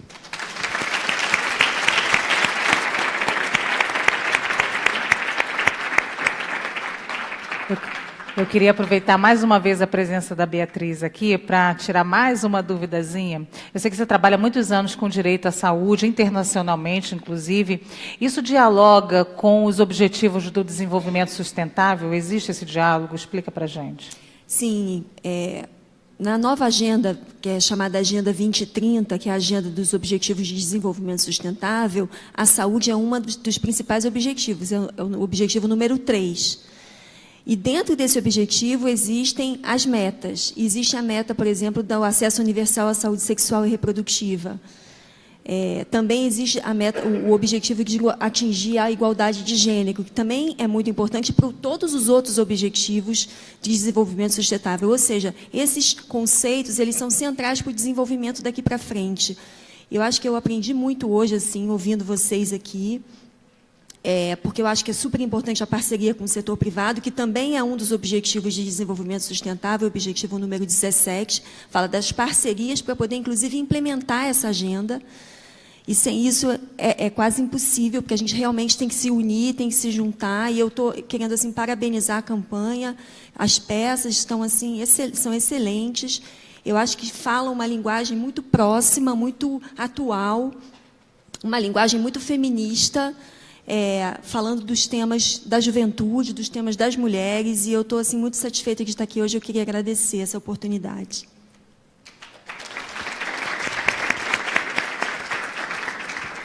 Ô, Bela, a gente falou aqui bastante, um assunto bastante complexo, né? Várias nuances desse mesmo tema, inclusive de jovens de periferia, que são diferentes. A questão da menina da periferia é diferente da questão da menina da cidade, da menina do campo.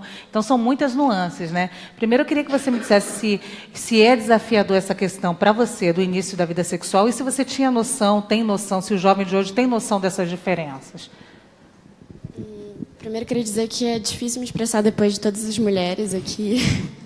Estou muito feliz de estar com vocês aqui, aprendendo, escutando e refletindo. Eu acho que ainda é um tabu as diferenças. Eu acho que é pouco dialogado, né? A gente tem os estereótipos, né? O heteronormativo, o homossexual, e a gente pouco problematiza além disso. Eu acho que o diálogo precisa desse espaço para mostrar que é real, tem espaço e tem que ser respeitado, né? Eu acho que é assim que a gente consegue ir transformando aos poucos essa diferença tão grande que é comum. E você, como uma mulher jovem, você acha que esse início de vida sexual é desafiador? Agora falando da sua realidade. Sem dúvida. Para todos, né? Para todo mundo. Claro que para essas meninas da periferia que têm menos acesso à informação, a contraceptivos, à educação, à orientação, a um diálogo entre a família, se torna muito mais difícil. Eu tive a sorte de ter pais e educadores que conversaram muito linearmente comigo, né? Que me educaram, tentaram me educar de uma forma positiva para enfrentar esse mundo e essas diferenças. Mas, sem dúvida, se sentir confortável para iniciar com alguém completamente diferente de você, que vai te julgar, que vai provavelmente te estigmatizar, te comparar, é muito complicado, muito complexo na cabeça de qualquer menina jovem.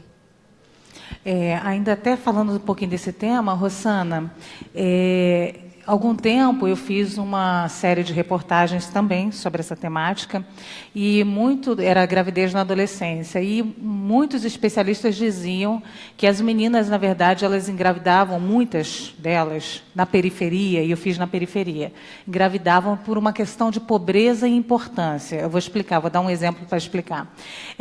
Muitas vezes elas não tinham importância numa família com muitos filhos, e elas elas subiam de patamar de importância quando elas estavam grávidas. Inclusive, tinha um caso de uma entrevistada que a família era muito pobre e eles não tinham comida. E quando ela ficava grávida, a carne era destinada a ela, porque ela estava grávida. Então, você lida com esse tipo de realidade? Isso é comum?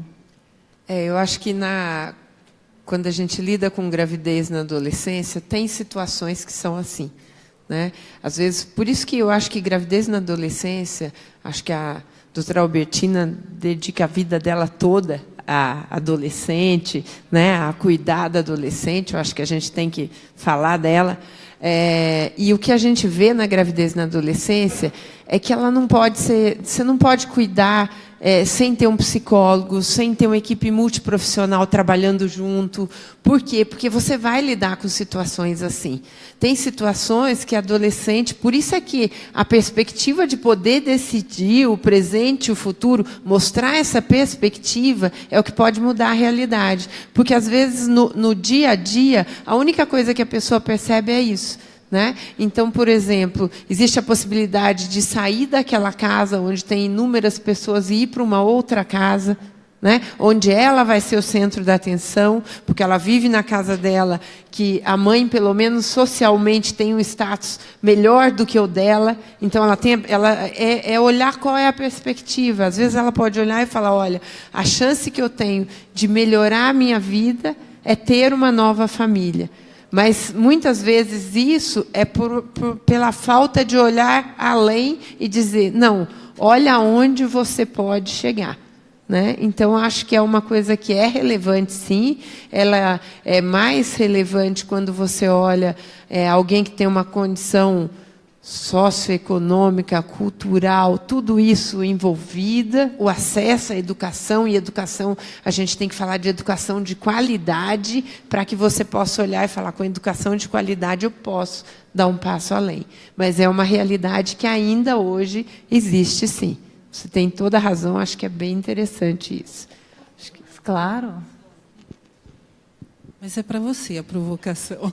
E quando não se tem educação, e quando a informação não chega, e quando essa família, para gerar qualquer tipo de receita, coloca essa menina para ter filhos. Como que é isso? Porque é uma questão de educação, é uma questão de conhecimento, é uma questão de a comunicação não chega a todos, e nós não vamos ter isso para agora. Nós somos precursores porque isso não cabe a nós. Vem aí, desculpa, acho que nem a geração Bela, Gabi, acho que nem a geração de vocês. Acho que a próxima, talvez. Porque eu acho que nós temos que falar de uma forma assim, tão realística, né? Falando assim, olha, a gente consegue fazer isso, melhorar isso, aquilo outro. Mas quando você lida com rodas de jovens na periferia que está fazendo tudo para trocar por um pacote de arroz, fica distante, inclusive, vestir uma camiseta escrita "Ela decide", que vai agredir o cara do lado.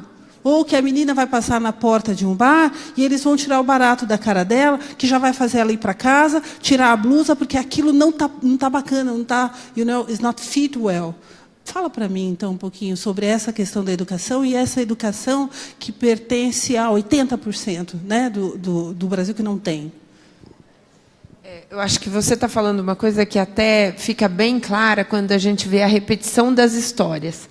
Né? Às vezes você vê uma menina que está engravidando na adolescência e você vai ver a mãe dela também engravidou na adolescência, porque é uma repetição de uma história, porque você não consegue mudar aquilo que está acontecendo. O que a gente consegue trabalhar na área de saúde, porque o que a gente está falando aqui é que a gente precisa de um envolvimento muito maior.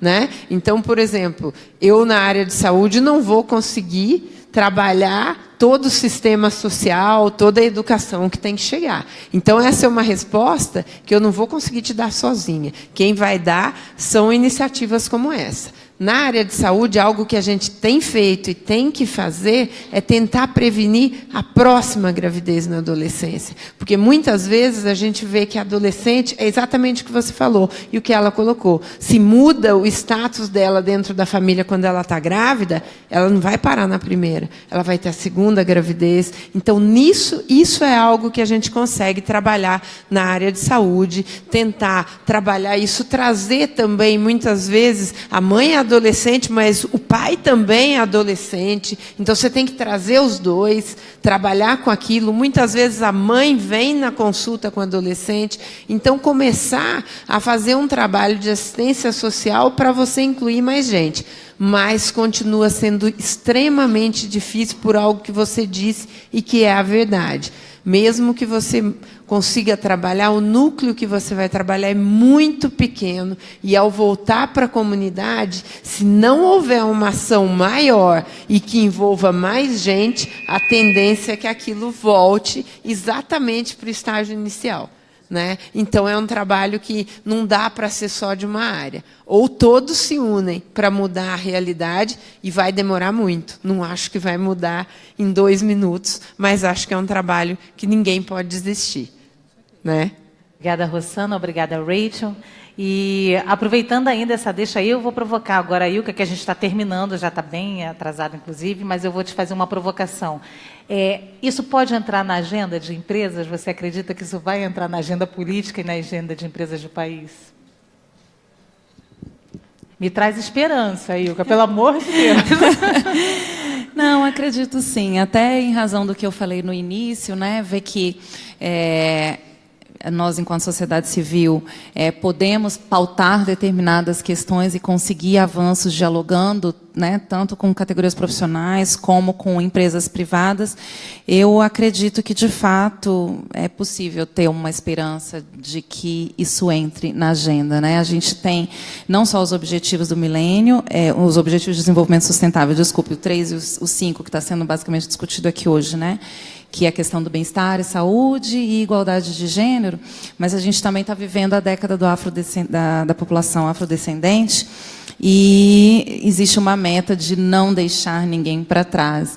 Né? Então, eu acredito que esse pacto está sendo lançado hoje, essa aliança do Ela Decide, é também, no fundo, uma aliança por igualdade, por modificação social, e que a gente consiga, de fato, interferir e chegar em alcançar nesse nível de precariedade, que é o que, de fato, impede que as meninas hoje tenham um futuro diferente. Né? Porque a grande questão que está por trás do Ela Decide é que hoje nós temos uma grande parcela da população brasileira, uma grande parcela de mulheres, jovens, de meninas, né, que engravidam antes dos 18 anos, negras, indígenas, imigrantes, que, no fundo, não têm escolha, não têm opção. Então, eu acho que o grande desafio do Ela Decide é criar condições, ambiência social, para que essas meninas e essas mulheres passem a ter escolha, né, para que elas possam decidir. Acho que esse é o grande desafio. E a iniciativa privada tem um papel fundamental, né, de estar fomentando isso também. Acho que o que foi falado aqui antes de estimular a diversidade, as cotas, como a Luísa trouxe aqui, né, de forma brilhante, né, e de uma maneira muito carismática que só ela tem, são questões, de fato, muito importantes.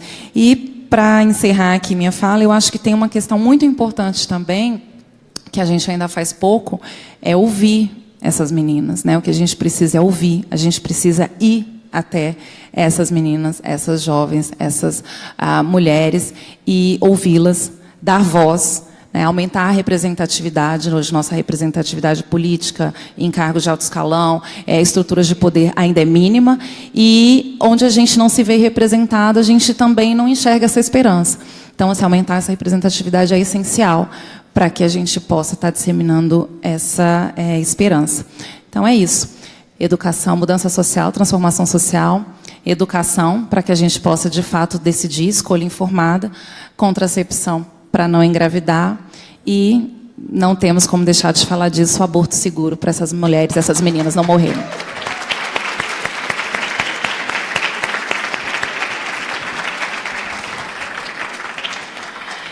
Gabi, a gente já está encerrando mesmo.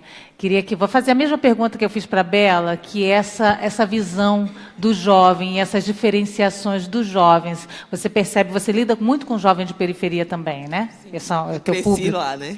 Cresceu lá. Você percebe essa diferenciação, esse olhar da saúde reprodutiva? Então, eu vou dar um exemplo, né? Eu cresci na igreja, numa igreja evangélica, e aí eu lembro que, em algum momento, um professor de escola dominical tentou falar sobre essa questão do contraceptivo em uma aula. E ele foi chamado a atenção por causa disso. Porque o imaginário era que, se você não pode fazer sexo antes do casamento, você não vai fazer. E aí, então, você não precisa saber de contraceptivo. E eu tive várias amigas que engravidaram na adolescência.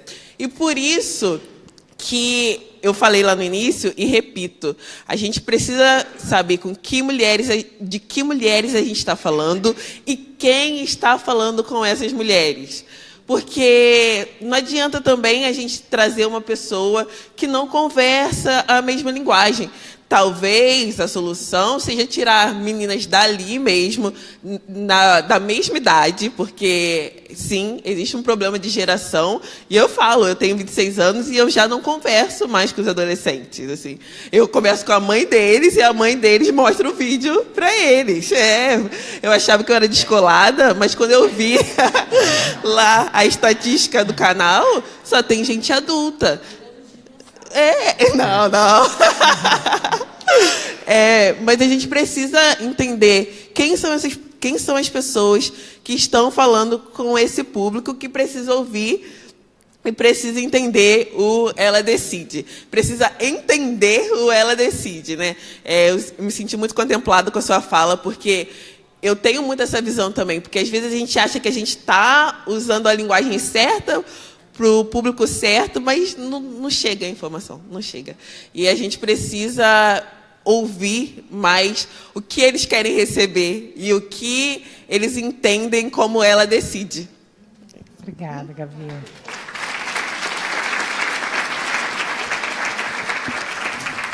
E para encerrar mesmo agora a nossa roda de conversa, falta ouvir a Luísa de novo, né? Luiz, é o seguinte, eu não quero esperar mais 110, 120, 130 anos, não. Por favor, o que precisa ser feito, Luísa?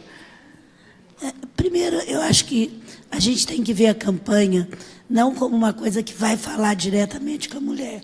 Ela vai trazer à tona coisas que estão muito obscuras. E isso é muito importante. Não se falava em violência de mulher, gente, até um ano atrás. Não era proibido falar que a mulher... Por quê? Porque a gente mesmo julgava a mulher. Eu tive que fazer um treinamento comigo, que a primeira que eu sentei para fazer, será que ela fez alguma coisa? Então, a gente tem que mudar a gente primeiro. Agora, tem uma realidade que você falou. Nós tivemos o maior anos de escravidão. Eu peço desculpa todo dia isso para a sociedade. Nós temos 60% da população que a família ganha menos de R$2.000 por mês. E só através de oportunidade é que a gente vai conseguir fazer isso. É o trabalho que você está fazendo de gerar emprego. Mas, para isso, nós não podemos acertar juro alto, nós não podemos ter 5 ministros da educação e 5 ministros da economia em 4 anos, nós não podemos não ter um plano a curto prazo para tirar o Brasil disso. E quem vai mudar? A sociedade civil. Agora, dando uma esperança, eu nunca vi a sociedade civil, com todos os problemas que nós estamos vivendo, tão disposta a ser protagonista e largar de ser espectadora. Eu nunca vi no Brasil, eu acho que vocês concordam comigo, a sociedade civil largar de reclamar e querer assumir posições para mudar o país. Está na nossa mão, gente. Nós temos que mudar. E não adianta falar, vou votar bem. Só isso não vai resolver. É apresentar projetos e falar, e botar na boca de todo mundo e falar, em 10 anos nós temos que ter a educação que nós merecemos. Hoje tem o digital. Em 10 anos nós conseguimos mudar todo o sistema de educação do país. Tem um plano, junta todos os planos que tem aí de educação, cria um só. E bota na mão do governo. E bota todo mundo a cobrar. É só assim nós vamos mudar. Mas eu estou muito feliz com a sociedade civil. Estou muito satisfeita. Olha esse debate aqui. Todo mundo fala a mesma língua. Concordam comigo ou não? Sim. É só pôr na ação. Eu falo todo dia para ele. Vamos fazer acontecer. Vamos fazer acontecer. Vamos divulgar o vídeo. Se ele vai chegar onde ou não, não importa. Ele fura a nuvem. Não vamos ser tão profunda. Será que vai? Mas não vai dar certo. Vamos começar a fazer acontecer.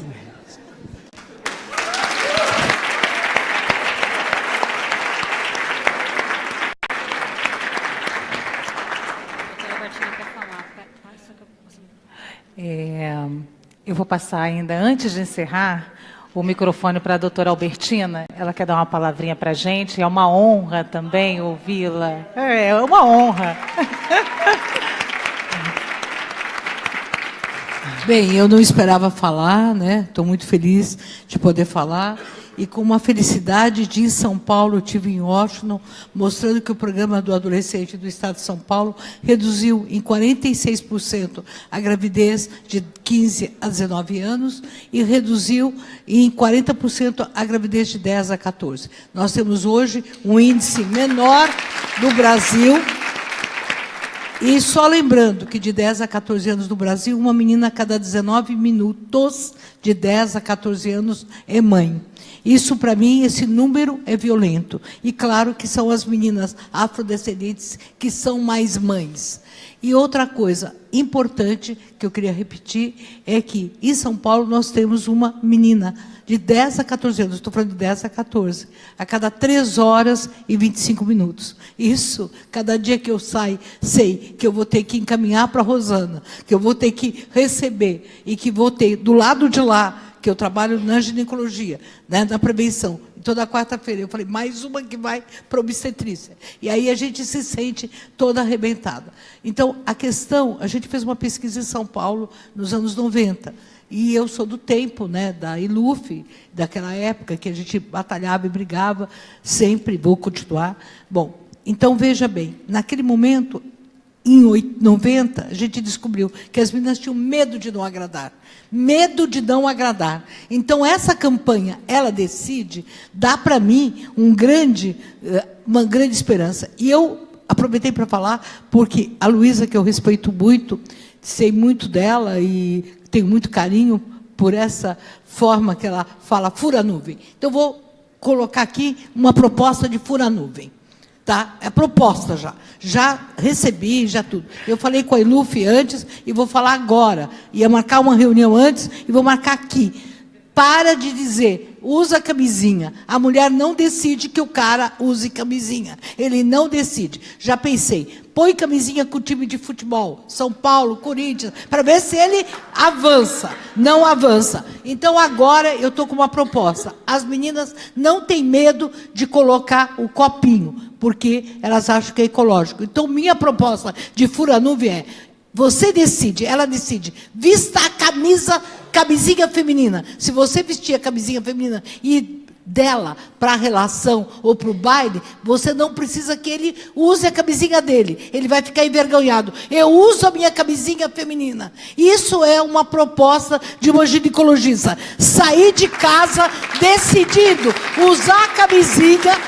E eu até proponho que ponha nessa camisinha feminina, eu me amo, cada uma põe uma escolha. Eu sou Joana, eu sou Luísa, uma camisinha com seu nome, como a gente tem aquelas plaquinhas. Eu ponho a minha camisinha e saio por aí. E decido quem entra na minha camisinha feminina. Eu não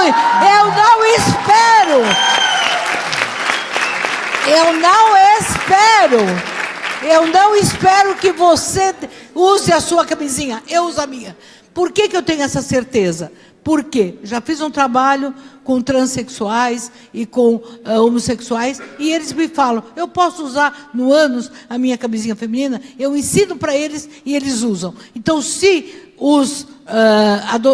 as pessoas tão excluídas, estão decidindo, por que as mulheres não podem usar a camisinha feminina? Então, minha proposta é, ela decide, eu visto a minha camisa com o meu nome. E aí, a Luísa pode ver, fazer uma grande placa, né, junto com a fêmea, eu sou Luísa, minha camisinha autenticada.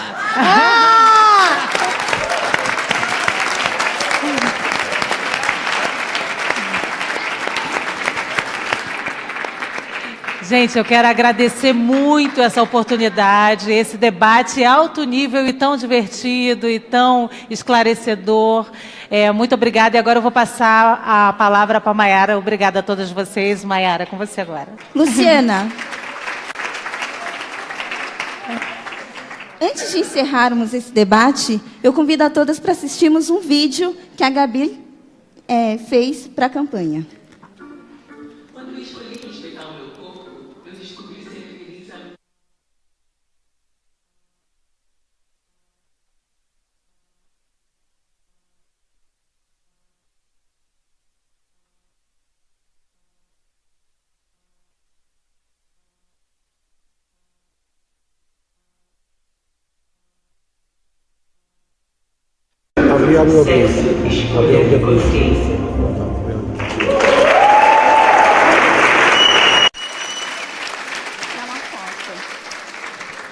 Obrigada a todas. Vamos tirar uma foto oficial aqui das meninas todas juntas. E a conversa continua no eladecide.org.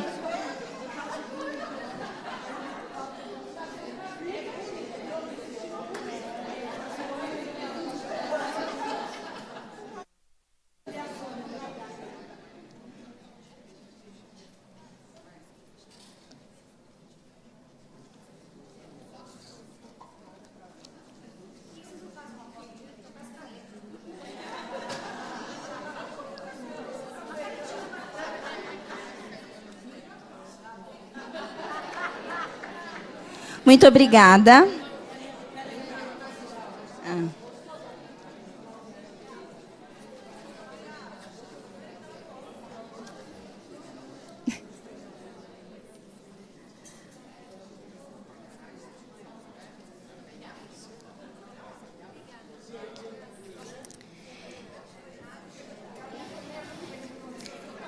Ainda vai falar. Podem retomar os seus lugares, por favor. Foi realmente um debate enriquecedor. Enquanto as nossas debatedoras tomam seus lugares, quero aproveitar para registrar a presença de Jacira Mello, diretora executiva do Instituto Patrícia Galvão, Nilza Iraci, do Instituto Gueledés, Maurício Pestana, diretor executivo da revista Raça, Harley Nascimento, diretor executivo do Fundo Positivo, Luiz Sakamoto, do Hospital Pérola Byton, Reinaldo Goto, diretor de Compliance da Saines, Diego Lobo, Global Health Strategies, Sidney Furtado, promotor da campanha Cidades Resilientes, Francisco Cabral Oliveira, diretor da Reprolatina, e Fabiola Sucás, do Ministério Público de São Paulo. Podem descer. Só você me dar a mão que eu caio, viu?